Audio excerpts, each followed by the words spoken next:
HTC says it has one phone to rule them all. I'm Bridget Carey, and this is your CNET update.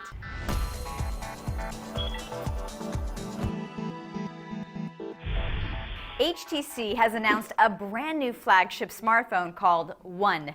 HTC has not been doing so well lately, so the company's really hoping to wow you on this new phone. It has an all-aluminum body, moving away from the cheap plastic feel of most Android phones.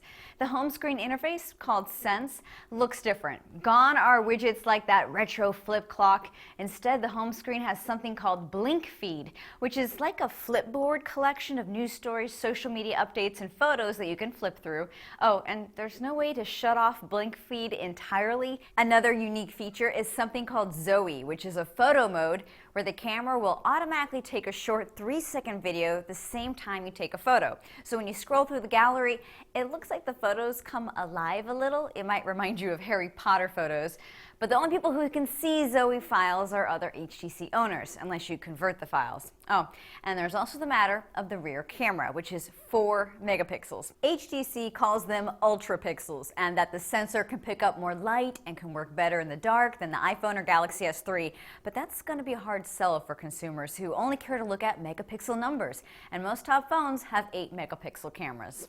The company's trying to streamline its phone models this year, so the HTC One will be the same version sold at AT&T, Sprint, and T-Mobile. The 32 gig model is $200 with a 2-year contract.